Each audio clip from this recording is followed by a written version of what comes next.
Welcome. Namaste. Good to see you all. On this wintry day. Sachama, you'll be joining us in a moment, but now you just get me. Up. She enters.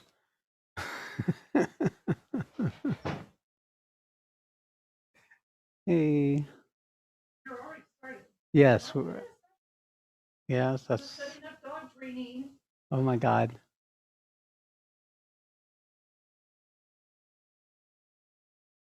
I know. I spent the morning cleaning mouse traps. Yes. we have a fervent group of mice that I think worshiping. We're in the process.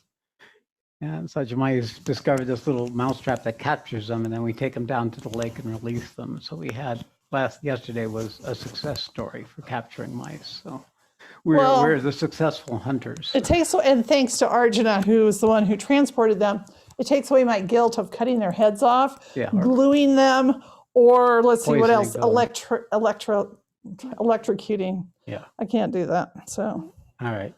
All right. So we're here more or less. One of these days. Maybe less than more. Less. All right. So today is our Q&A, and it's your opportunity to bring forward questions. We have a group of questions we're going to start with. Hopefully that'll open the door to whatever might be there for you. So this is a 1-hour program, so we'll try to move fairly quickly. So some of you at least will be able to come forward. Now the peril of questions, of course, is where does questions come from? The place they come from is the problem. Oh. So much of the disclaimer I bring to the questions and answer program is this issue of where does it come from? Because you can never satisfy that part of ourselves. It actually not from there, but we can satisfy it by our own experience, by the fact that something is in the process of revealing itself. The question arises, which implies that something is the answer. So there is this period by which the answer is showing. If I step in and give you the answer that's trying to emerge in you, it gets in the way of you getting it for yourself. And that is the key. Now, knowing this and recognizing this and knowing that almost everything that comes up in our life is shaped or colored through the filter of our mental perception, I see the role of this piece, because if nothing else, we can quiet that piece of you that's still seeking outside of itself for its future, when really there's only this right here, right now. So, it's the thing that I'm noticing in the Gita study program, the Gita training program, that has been really remarkable, is that truth is showing up for people as a direct experience. It is actually a powerful showing of that fundamental ultimate answer. The real questions come down as how do we live? What do we do with that? How do we bring that into our lives? That is the place where we still do need to bring the mind in to become the collaborator. Like my teacher always said, the Gita is not for those who are seeking. It's for those who have found it but don't know they found it. So this is really a path of discovery. And part of the process of discovery, of course, is to be able to tolerate the process of the unfolding of what it is that's already here right now. So with that disclaimer brought forward, we now play in this arena of mind and answer, question and answer. So Sachmai has a packet and I have a packet, and we're just gonna. It has a number on it. Yes, I put those on. Yeah, so I put them on. Ready for the first one? Yes. All right, Caroline. Question. During session 3 of the G, where we focused on invoke the Sat, the force of the Supreme Being, something new revealed itself for me. I have previously always experienced the Sat force and love devotion as separate. But what came to me through sharings as well as through our course material was the principle of Satchitananda, and how it is described that when the Sat force enters creation, it is as this. So my question is, as my felt sense of the Sat force can differ so much, is it the aliveness of this force I'm experiencing, or is what I previously thought to be the Sat force really fierce, almost forceful, heavy gravitational force like gripping, truth, meditative, really something else? The revelation of the fluidity of the Sat force has me in even deeper awe of this absolute blessed experience life is. That's a great question. And clearly it carried the answer with it. The distinctions that come up when we look at something as primal as the Sat force has to do with this time, this era, and the particularities of this work, which is an acceleration of the evolutionary purpose. And this force, therefore, comes from beyond the normal cycles of life and the creation and existence. And therefore, it's the origin of all forms of energy, including when it comes into the human system, what we call the Satchitananda, the current of becoming. So the current of becoming there is there everywhere, but there's nothing in the becoming that can know itself until it becomes a being, a living being, but particularly a human being. And then we begin to experience the infinite flavors of the universe, of which any of which you could assign the title Sat force, because the origin of all of them come from that. But making a distinction between, let's say, the Sat force and the incarnation force is the principle of the incarnation. That means it is like a funnel that opens up beyond the atmosphere of Earth to that principle that was there prior to existence. It comes in such a way that it has a ferocity initially. But what it's doing is it's making room for itself. It's intervening in the normal course of the evolution of each of us in our spiritual path. It accelerates it. It's an accelerant. And in the process of accelerating, it starts triggering innate potentials within the human body like a catalyst and sets in motion a transformational process that opens the lower parts of us to the wonders of the lower domains of the kingdoms, the subtle kingdoms that surround us. And then it takes many characters. It can be certainly devotion comes from our human embodiment. It comes from being children and having parents. It comes from the natural inclination of the child to look outward to know itself. So devotion is actually evidence that the Sat force has come, but we can't experience that devotion when the Sat force is fiercely entering. It has to quiet and integrate a little. The Sat force will come in and then back off, and come in and back off, depending upon how active you are in seeking the greater truth, the greater awakening. It'll convert. Initially, it'll be just energy. So, and energy will be an aspiration because there'll be a recognition of that same principle that lives at the core of our being in response to its coming. But it's hard to call that devotion. It's more like a recognition and maybe even an aspiration, which is a form of devotion. So, but the devotion doesn't come until the Sat force has done its work for a while. Now, and then the feeling of the human comes in and brings that emotional content that brings in the rest of the body. So the Sat force comes in from above. It gets to the heart. There's this expansion of the wonder of what it is and the recognition of it. But when it gets into the vital and the lower nature, it starts activating and awakening an innate capacity for this thing we're calling devotion that all of us carry as human beings moving into relationship with the divine. So those of you who know that, it makes the human being a willing participant, collaborator with this intervention process. And ultimately, that's what sticks with you. The devotion, in my experience, grows strong every time you start manifesting that principle we're calling the Sat force or the incarnation force into the world, it becomes more accessible to you and it awakens devotion or worship in others. It gives an intermediary. You become an intermediary for that to go to the people who are being pulled to you or are with you, like in the groups in the global training program. And then you get to experience something of what you're becoming. So, Caroline, in this case, you're discovering what it is that I discovered after the Sat force came in and was integrated, and I began doing this work.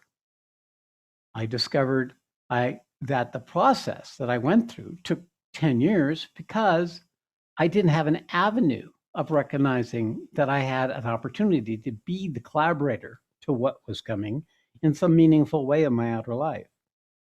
But the global training program is providing you the opportunity to discover for yourself what took me 10 years to discover. So it's an accelerant in terms of the structure of what we've created. But it's coming to the same place. You already know in my response that, like, if anything, I'm saying what you already knew, but it hadn't come to the surface to be articulated. It is pretty much the key of my work. I'm telling you what you already know. I'm pointing to what you already are endlessly. And yours is the process of discovering this in your own experience, but also, and this is where I disparaged the mind before, but I must say that the mind becomes the means where everything that's happened to you gets real. When it comes to the mind and you can see it for yourself and you can experience its effect on your system and on other people, you become a realized being. So that's my wish for all of you. This is not something that I'm doing. I am simply bringing forward a process that I discovered, which has been everywhere all along being said, but there has been no point of view to recognize what it meant for me until I went through it myself. And that is what I recognize for all of you. You need to go through this yourself. And everything that we do with the Gita and the Mother Book and all the programs we're doing is to empower you to ultimately realize what you already are. Because with that comes the purpose. With that comes the capacity to come free of fear and diminishment and shame and all the other diminishing stories, and to throw yourself on the stage of existence to participate in the manifestation of what you're becoming. Okay. So very good, Caroline. I listened to your group. It was clear evidence that you are manifesting it. We're catching on to what is coming through us is part of this process. So excellent question. I'm glad you brought it forward. Thank you. Namaste. Okay, our next question is from Polly. Dearest Sat Shree, I am so grateful for you and this community. Thank you. Here is my question. Would you please elaborate more on the difference between the incarnation force and the Sat force? My wondering is if the Sat force is what prepares the body to be the channel and the incarnation force is what comes through the channel, what comes forward and manifests in times of darkness. I sense the difference is subtle, but I am not clear. When I read the GTP intention, my heart wept with gratitude in the recognition of this possibility, but my mind has not yet caught up. Thank you for helping to clarify this. With love and gratitude, Polly. Well, I just did. Got it? All right. She's laughing. See, it's like the answer was there, but there is a role for the teacher in sanctioning what we already are recognizing. So it's sanctioned, Polly. You're seeing it correctly. Very good. Okay. This question is from Lena Santora. I don't know if Lena is on. Today's Q&A webcast involved quite a few questions about embodiment, and this is a major issue in my life. I have the upper chakras highly open and developed and the lower in disarray. I am aware that I have a nervous condition due to past trauma, and whenever I feel challenged with any kind of stress or stimulation, it feels as if the bottom falls out, or the root chakra is a great wound from where an unsafe feeling spreads to the entire body and also gives me brain fog. This happens without prior thought of fear or uncomfortableness, like just the cells of the body get activated. I have lived with the condition for many years, and at times it is devastating what happens in my body. I take a small amount of tranquilizers when it is worse and calms the energy in the body, and the nervous system calms down. It is my sincere wish to hear or encounter others who know this too and have some clear insights and experience as to how to heal this condition, which probably started with a spontaneous Kundalini experience in the 80s. Okay, so Lena, this is clearly recognizable as a very common condition for all of us. When a transformational process starts, when you open up to a true source of current, be it Satchitananda or the Sat Force, then there tends to be parts of our system, the bodily system, which is really the miraculous vehicle for this force to come into the world, that's more ready to receive it than other parts that are not. And what are the parts that are not? Well, those are the parts that we've not met, that we don't know, or we think we know, but we actually don't. So it's this quality of discovering parts of yourself that's being left behind. So in your case, Lena, it's been the upper chakras, and they've opened up, and they've brought into your head and your throat and your heart a capacity for being in the relationship with the Kundalini Shakti, the current of existence. But all the lower chakras are still shaping how that might show up in your life, how your mind might be able to recognize what's happening. See, this is an integral path. If we don't include the undeveloped parts with the developed parts, then there'll always be this gap. Every time the energy comes in, that which can receive it will be lifted further from the very thing that it's preventing from that manifesting in your life. So the brain fog is that you're in a higher state, but it's not being able to be felt or recognized or experienced because of the gap. So it is a problem with this work. It is because the force has so much oomph to it that it opens the part that are more open. And in your case, it's what I call the awareness, top downer. So the thing to do is when you notice that expansion feeling and you're in that wonderful place, bring it down into your body. Bring it into the parts of your body consciously, into focusing, like into the diaphragm and the belly and the second chakra and the first chakra and the earth. That'll begin to teach this higher force how to deepen into your system. And now the other part, that's what to do. I mean, each time you find yourself up here disconnected from life as you know it from down here, is to bring that down. It's going to be a process. When the two pieces come together, it is clearly the integration of the thing that happened in the 80s. And then what do? Well, you got to figure out the territory. You got to figure out how to live with that process of these two parts mingle with each other, and you lose the best part of human life as well as the best part of spiritual life in that process. Learning to hold that and to recognize that's what's going on is the way the integration happens. The only other factor you need is faith. That just know that that is what's happening. So this is right information. When you can recognize this is what's happening, then do whatever you need to do. Tranquilizers, alcohol, get laid, whatever, so that you can stay in the process and in a sustainable way. This path is not about leaving out the parts of us that are not yet aligned. This process is about transmuting the parts of us that is not yet able to receive or open to it. And you're the one who do it. Now, right now, the force is very vigorous, so there's a lot happening in your system. it's going to be, you're going to lose what you've had before in the precarious balance that you kept between those undeveloped parts of your human self and your spiritual, more awakened self. But I can guarantee you, your spiritual awakened self was not able to complete the journey because these parts were still shaping what was real, what was possible for you. When you awake, you get to the source of what determines real. When you wake to the source of what determines real, you gain an authority to come down and recognize what's real about what still limits you, what still binds you, what's still shaping and defining how reality shows up. And it's not an intellectual process. It's not a mental doing.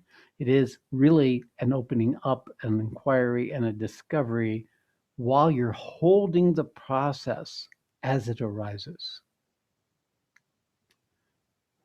Being in this moment, in this now, here now, is the key to integrating in a shorter period of time those undeveloped parts of ourselves. Always in this now, your authority to choose to be with it is what accelerates the digestion, you could say, of that piece of the elephant that's currently coming up to be digested. Okay, hopefully that'll support you. Faith, it takes time. You need faith because it takes so much time. I mean, in my experience, it's about 5 years where people really are able to start making true free choices. First 3 years to recognize that it's something worthy of continuing to choose. And then after that, it's really, you're capable of manifesting. Just needing to know what that looks like. What are the perils? What are the opportunities? What is the purpose of it? What's your role? And so that it is. We now have so many people who have come, more people than ever that have been with me for this work for 5 years. That is, we're reaching a certain kind of threshold. Something new is coming out. A certain critical mass is occurring.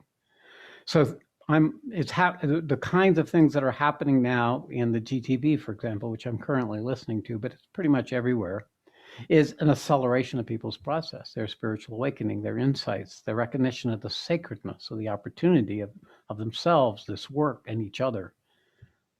So this is clearly a continuous process of learning to align with this greater possibility for mankind. That's what we're up to. All right, thank you, Nina. All right, our next question comes from Jaya. Dear Sat Shree, you recently advised me to work on opening the back channels in my body, and I've heard you give this advice to others. Can you please give some suggestions for how to work on this? Thank you, love, Jaya. Well, Jaya, sorry to say, your mind's not going to help you. You're not going to be able, there's nothing I can do for you with that area. How do you align with that process? Well, I did speak of the two channels, the front and the back channel, and that when the force comes in, all you can watch is which channel is currently receiving. And if the head goes back and the mouth is open, then it's receiving to the forward channels. And if the head goes forward, it bypasses the mind and goes through the back channels. So how do you turn off this thing you got there? That's always the question. Now, the first thing I would recommend, I think you already have the Bija Mantra, but the Bija Mantra will begin to at least give you another place to stand and hear. Is that going to open the back channels? It'll quiet the mind. But open the back channel. Then what'll happen is the body will come forward more. Now, in your system, it's the tamas, that the quantum of tamas in your system is small, while the rajas and sattva is much more. So the tamas is really part of your earthy embodiment. And actually, it is a good thing in spirituality in terms of opening the back channels. The more earthy you can be, the more in your body you can be, the more connected to the body, and the less you're in the sattvic rajas mental, the more the back channels will spontaneously start opening. And it might look like you fall asleep, right? because the habit of the Sattvic Rajas mind is it only tracks things that come through the mind. When you go unconscious, you're learning a new way of seeing and knowing and experiencing that you will grow into. You will then learn to know in new ways, to find another relationship. Now, I know you know this, it's happening already, but the mind is not noticing that that is already what's happening. In time, inevitably, this comes, but you can collaborate with by being in your earthy embodiment, feeling more into the physicality of being a body on the planet. And this will bring that quality of kind of attention that will become more natural. Yeah, for me, this was easy because I'm experiential, but for awareness being, it's difficult because the orientation of the consciousness is towards the awareness.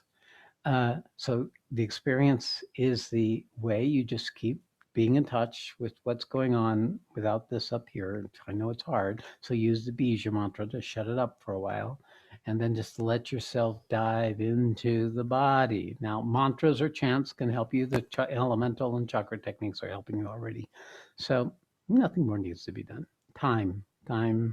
Body's slow to catch on, and a habit of a life where it's all driven through the awareness. It's very hard to let go of the benefit that the intellect, a good intellect and a good understanding has given you. It's also given you the downside of that, but you got to include it all. All right, that's what I can give as some direction for you. May not have been that helpful. Maybe it was. We're talking of it, and that's helpful. Okay. All right. Our next one is Janet White, who I did see on here. There she is. Dear Sat Shree, thank you for making yourself available in this way. I am wondering about the place of nighttime dreams and how to work with them on this path. Specifically, some of my dreams of late have been much more real than my usual stream of consciousness type dreams. They are very visceral, mentally and emotionally engaged, tactile, three-dimensional, as if I am having a real experience, but in a different location and time. They go on and on, containing many chapters. The content of the dreams vary, but it is real world in nature, containing living dead people from this life, as well as new relationships in the dream life. Upon awakening from these dreams, I usually feel disoriented and somewhat overwhelmed, and recently felt so saturated by the experiences within a dream that I chose to leave it. My question, what are these real dreams all about? Do they point to a stage, a condition of the psychic being, or also, what, if any, is the place of dream work on this path? Could it be helpful to work with them? Example, mining for guidance, directing them when possible, etc. With love and gratitude. All right, Janet. First of all, this is an advanced state. You are actually what you suspect entering into the subtle world. These are real dimensions. They're real experiences. And you're beginning to recognize that your human mind is not designed to incorporate what that is when you come back to your normal waking consciousness. So there's always a disruption when you come out of the subtle worlds and you come back into your sensory mind-based reality. So where you have is no longer a stream of consciousness that's associated with memory in the same way. It's still there to some extent because it's still coming through the filter of the intelligence that's in the body, even if it's asleep. And so the nature of this is you're still seeing images or assigning value or reality to it still by the habit of your human embodiment. But it is a place which is not dreaming. Therefore, it doesn't have this secret kind of unrevealing of the subconscious structures that normally you find like in Carl Jung. So it's not particularly useful. It is simply an event. It doesn't have any significance. It really is evidence that in terms of what we call real, this is the most real place in existence. Your awake consciousness is as real as it gets. Once you step up, that reality starts becoming fluid. You're actually, if you haven't noticed it, you probably would, Janet, is the vibrational field.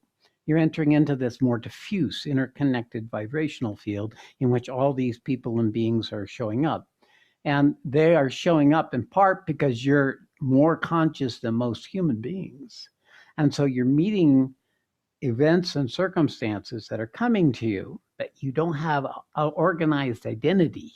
It's there, there's still a me there, but it merges with everything that comes in. So you take on something of the qualities. You may be even a person that isn't you because you've merged with that particular vehicle, doing things or acting in ways that are not part of your personality because your boundaries are much more fluid in that domain. So I've realized that they are, for the most part, meaningless until you get higher, until you come, when you go to sleep or you go unconscious, you have to set an intent to go higher so that when you lose consciousness, then you'll find yourself meeting the more organized part of the subtle plane that carries the gods and the deities and so on and so forth. Interimly, you're in the middle zone. And part of this is because we're in the atmosphere here in the West of mostly totally human beings. When you go to India, these vibrational fields that are higher are more accessible. And therefore, when you go into these real subtle planes, they come back as very much more accessible and much more tangible for you after you've been in India for a while. So vibrational field is very much a factor. And because I believe you're still in the Bay Area, you're picking up something of the subtle plane vibrational field that isn't directly related to you. That's the characteristic of these things. It's not directly related to you. Sometimes there is. It'll be a parent or someone because they do exist. If not their whole personality, a fragment of their personality do exist in these domains. So you can encounter them and touch on them. But there is this gaining, I would call authority in that dimension is first not particularly useful, but if you do, it'll come because you become established in higher dimensions. So that my invitation to you in terms of working with is to set an intent to go higher. And then when you go into the state, you will be able to start catching that you have the option of saying, like in the case, saying no to the dream, but you also have say no to something greater. You'll be more awake in the domain. So that'll give you some mastery. And from that does come the powers and the cities of those who are able to travel in the subtle worlds. Not particularly useful, very distracting and entertaining, some of which can, though, be useful if your outer life is purposefully organized for manifestation. All right, that's a little kind of complex field, but it is how it is. And I know that for many people, if you look for this, I would say enjoy it, but don't make much of it. Okay, Okay. let's move on. All right. The next question is from Kirsty. Go ahead. All right.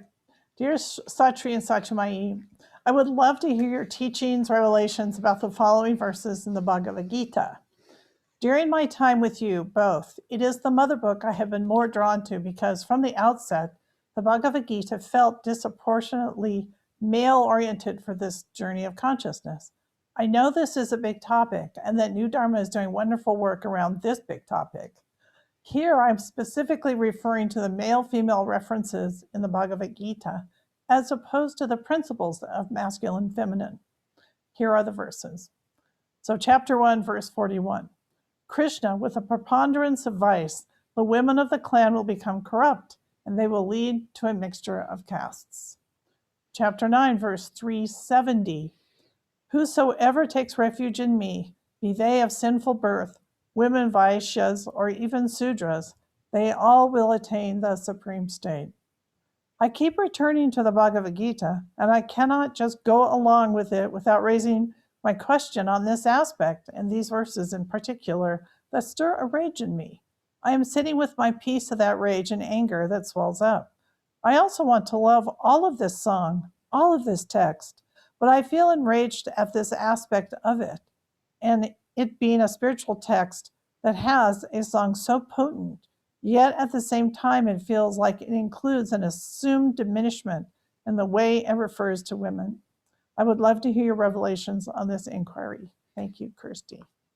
Well, I think the key revelation is the rage. I mean, that's the useful part of that. I mean, other than the fact this text was chanted 5,000 years ago, didn't come to language till about 3,500 years before Christ. Excuse me, not just years ago, before Christ, and it didn't become English until the last century. So, yeah, you're getting the male interpreter of spirituality structure that's been along for so long, and that whole thing with the diminishment of women that we've lived in and taken for granted until these last, a half century or so, or even more so, a century or so, is truly evidence of the imbalance between the masculine and the feminine. But the original rishis were also women, the ones from which, before religion revealed what became the Vedas, were also women.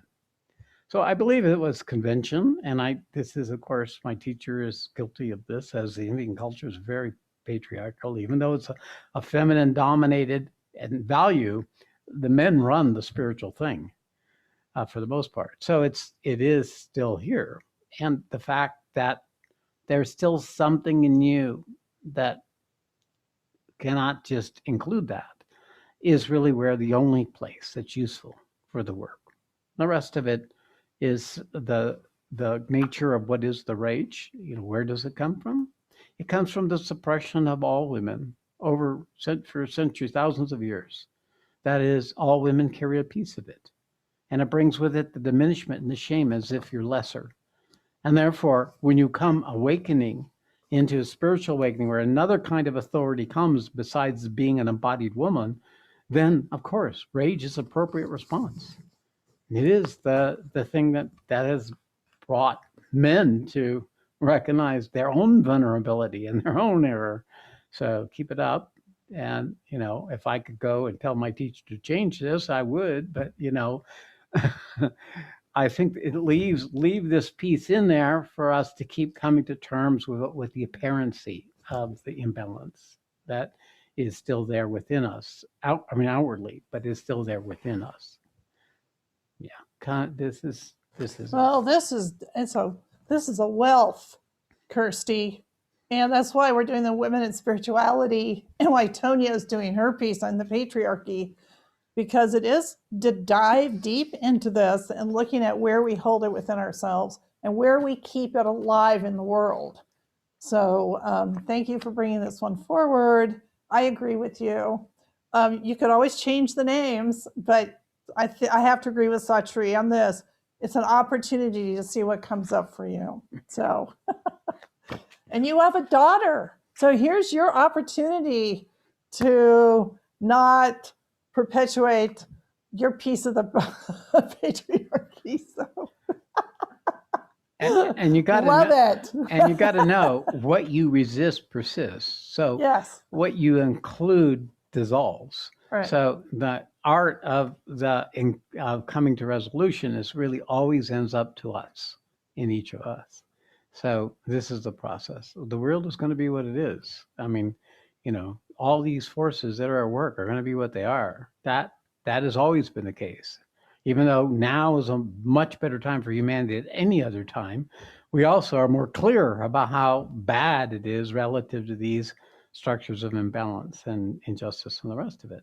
So it's always got to be here to find the peace, find the acceptance, find the place to hold it, and then to do whatever is there in your outer life that aligns with the empowerment of the principle of the divine feminine that you are, and that is out there in your daughter and others, so that they can come out of the shroud of the collective imbalance themselves.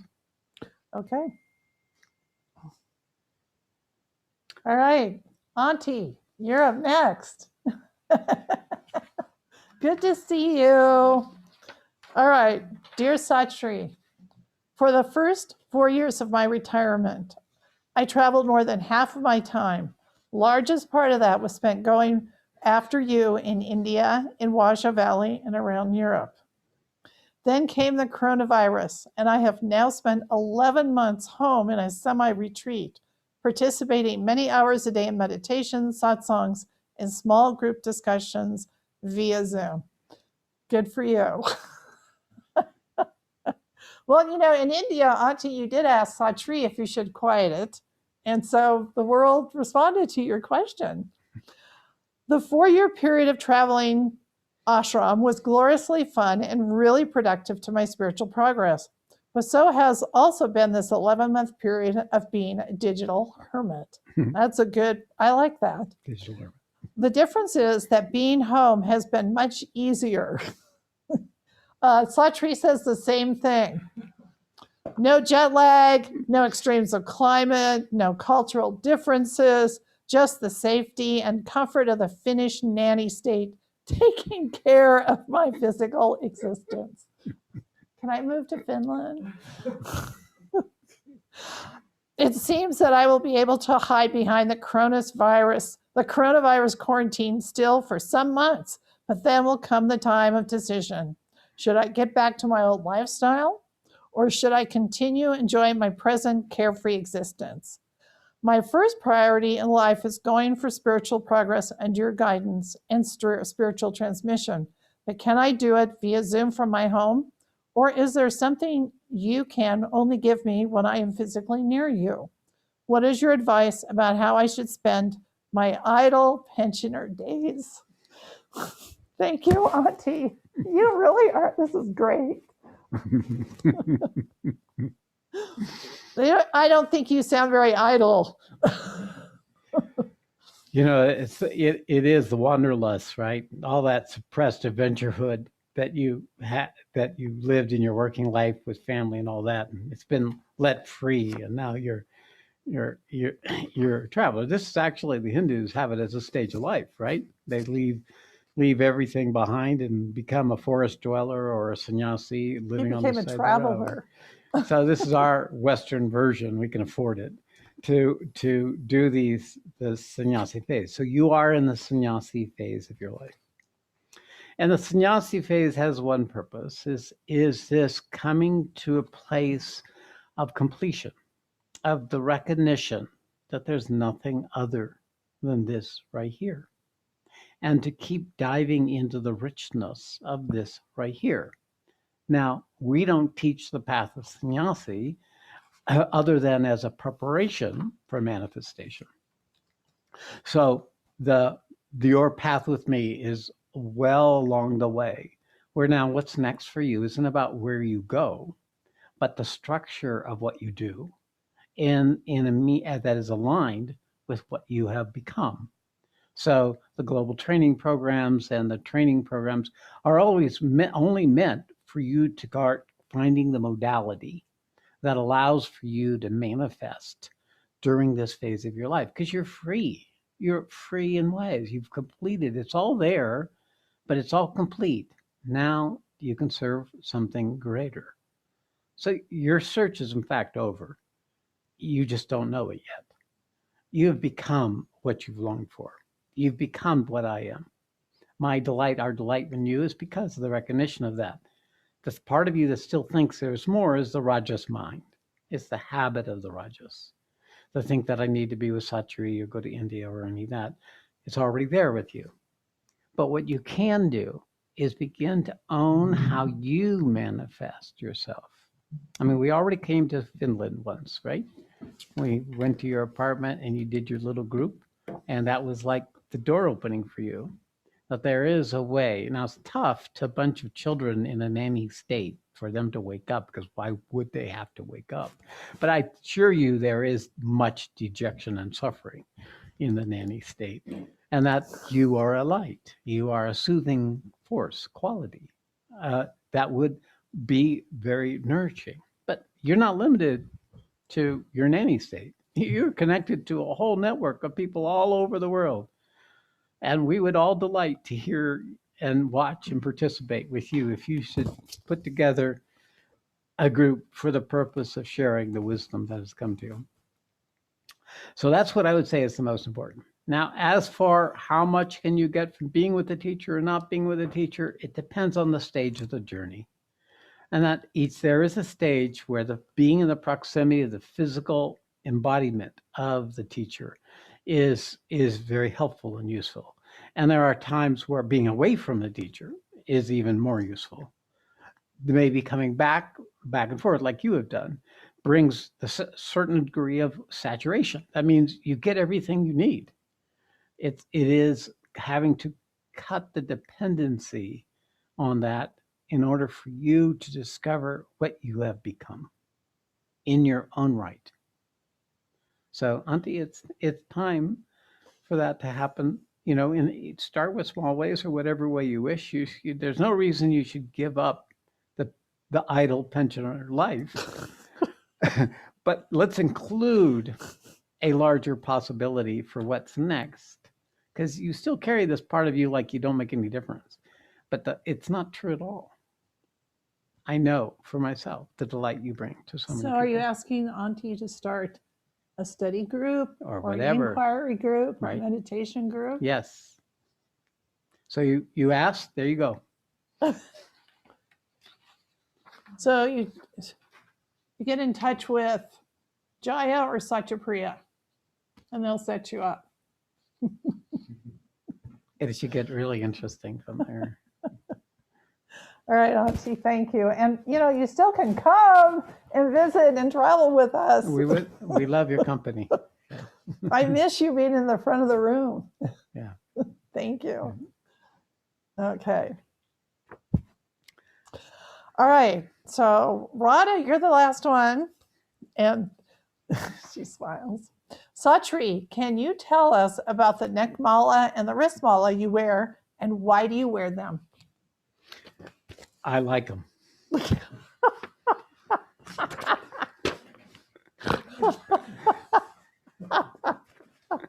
Is one of those, decorative aspects that I developed a taste for. But it's also more in that I need to take it out of the humor part of it. Is that it helps me, the person of me, to recognize the sacredness of what I am doing. It's a little ritual that I go through to bring the person in with the purpose. And so it's useful. It's useful for me as a reminder, just like I read the Gita every morning. So it is an organizational way that keeps me in touch in the course of my life, the sacredness of what I've become and what I'm doing and what we all are. So there's that. Well, and the story behind all the malas is every time we go to India, at the end of the program, we always give a gift. And so this last year we gave the wrist malas, and then because I started running out of options for the neck malas. So we'll see what we do the next time we go. Yeah, and that's when I got my wrist. Well, we had a hard time finding big enough ones for guys. Yeah. They're all too small. So that's where all that came from. Okay. All right, so we've completed it from the profane to the serious and the delightful. Now we'll open up to any of you in our remaining, well, there'll just be a few people, and then we'll sit together. If there's anybody who would like to come forward as a burning issue or question that you want to present, then we've got a few minutes, one or two people perhaps. Oh, right, like a Galen jumped right in. Hey, give me an opening and I'll grab it. Hey.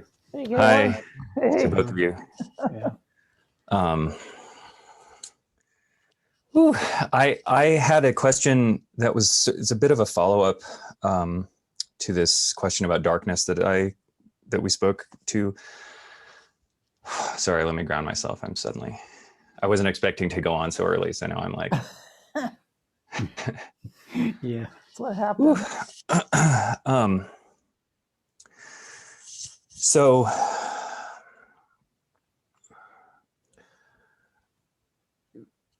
You know, like I'm experiencing quite a bit of fatigue since getting here, and I can really see that that's part of an unfoldment and part of my system saying I will not, I refuse to continue to struggle in a particular way. Like I'm just gonna stop that, and something else is gonna have to step in and take care of this, right? So it's obvious that that's going on, and I'm having a lot of really beautiful embodiment experiences and just understanding stuff and patience, blah blah blah blah blah. So all of that is feeling good, and yet, especially a few points last week and like in the GTP program, I will get in touch with a darkness, and such a darkness. It's like completely out of proportion with any thing that's going on, you know? Like I'll just get sent into like literally like a suicidal spiral for no reason. And I'm just I feel a little bit silly even asking, but it's like I have this notion that it might not even be mine, that I might have something attached to me, or that something that should get worked out, like not necessarily in my sadhana, but just like get healed or something like that. Or if it's something that I have to face, then I will face it gladly.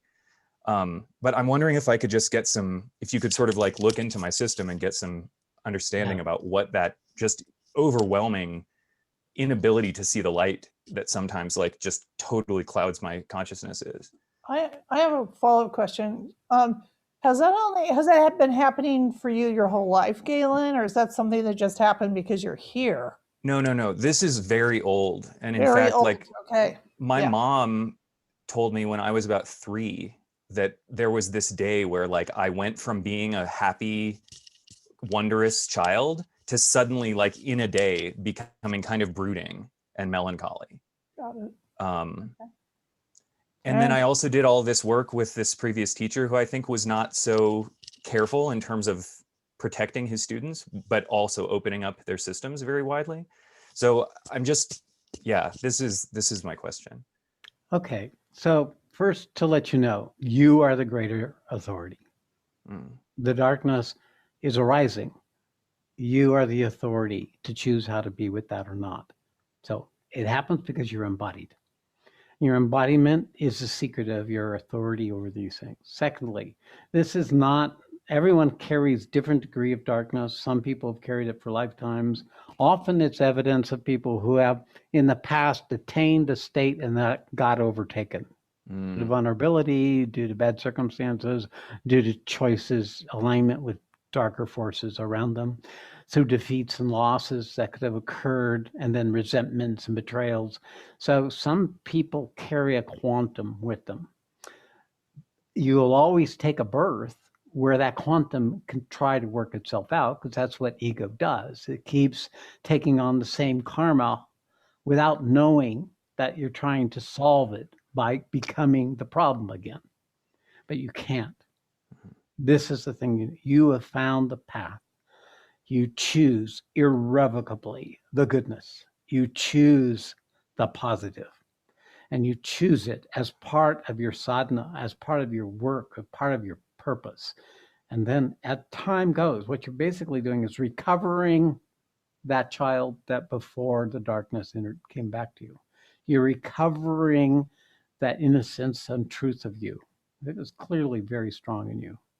And it is there, even the darkness always comes with greater light, but the ego is more vulnerable to being overtaken by the darkness, because for most of us, we don't want to feel it. We don't want to experience the betrayal, the hatred, the loss, the anger, the rage. So we suppress it. So it's a whole quantum of collective error that we all carry in us if we actually, and it is a traversing of the hell realms that is required on the spiritual path.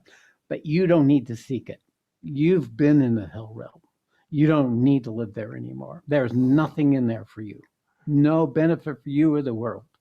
So the same for me. It became a resolute determination to choose the higher truth and love. And whenever it would come up, it would be so real, so believable, because darkness is a reality too with likeness. In So from the more vantage point, tangible reality. yeah, it is a reality for itself. But because it's not just us that have been feeding it or suppressing it, it is the collective humanity. So when we wake up, because I know what your ambition is, I know what your desire is, I know what your aspiration is, and it's true. And it is to become the conqueror of darkness. It is, therefore, the reason you've been exposed to it as much as you've had. It would be for that higher being that you now are to come to responsibility and authority for the direction of his life and to take the actions as this ferocity has come to you. The ferocity that has come is evidence that the lessons of the darknesses are complete. Now you use that same ferocity to create good, to serve the higher purpose, to bring love into the planet, to be an instrument and channel of that love that empowers people to meet those things that they wouldn't otherwise be able to meet.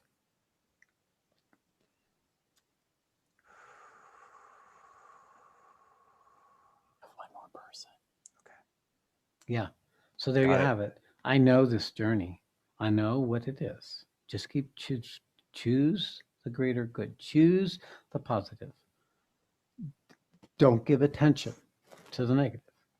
It's like the good wolf or the bad wolf. We all carry both of them. It's the one we feed that makes the difference. You have fed that unwittingly a long time, so you're going to have to really work for a long time to strengthen the good. And that's the nature of the journey. Being in responsibility for your own process, you already got that. You just keep going, endure calmly, have faith. Keep You're gonna get feeding there. that mangy stray. Thank you, Galen. Thank you both. Okay. We have one more. Okay. Next up is Anna. Anna, namaste. Hi, Namaste. Anna. Have I met you? Have I met you No. before? This This is my the first first time. All right. Well, welcome. Thank you Thank for you. coming. So really, yeah, I just wanted to take the leap really and introduce myself and say, well, thank you for being there and the opportunity to connect as part of a community. It's something that I've wanted for a long time. But it's not an easy step to do this. So All right. Very good. excuse me for, a little bit of. Oh, no, Anna, that just is an example of where you are and Yeah. what you're ready for. Where are you living? Where do you live? I'm in the UK. You're in the UK. Okay. Yeah. Did you just recently do an introductory call? Yes, a couple of weeks ago, I spoke with Tanya. Oh, So she's yeah. been great. She's been really good at encouraging me to make Yes, this. absolutely. I listened to it, Anna. I'm glad you've come forward. You're following the path of coming onto this path. So this is the next step. It is exactly what needs to be done for your heart's longing to be fulfilled. Yeah. So trust in this. What part of the UK are you in? I'm in Gloucestershire. Okay, because we have people from the UK on about 5 or 6. So Kirsten raised her hand. Yeah. And there's And there's Patricia, right. So it's Ashish. so there's many ways Claudine. to go forward. I think Chris, right now that Tanya is assisting you in that just Tanya's perfectly. great. Yeah. You're So lucky. you've got a good entry point, so you'll know Thank you. where to go from there. Okay. Oh, we look forward to you joining us. Thank Yeah. you. All right. Namaste. Okay. All right. So let's just take a few minutes to be with each other in silence and stillness and be in the wonder of our shared time and where we are right here, right now with each other.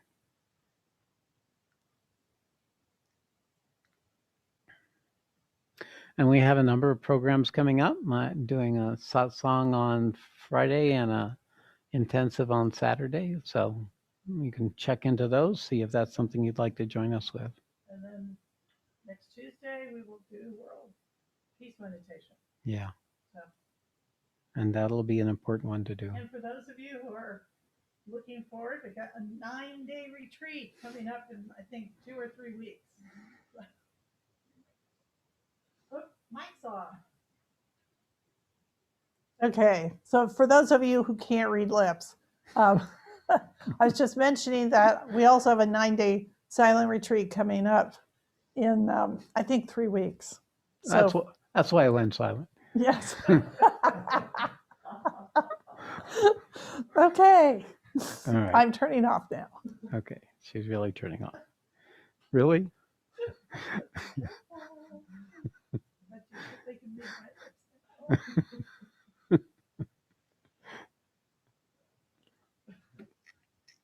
All right. Let us be in the body. Be aware of your breath. Be here now.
Hari Om Tat Sat. Hari Om Tat Sat. Hari Om Tat Sat Shree. All glory to Supreme. May truth manifest. Namaste.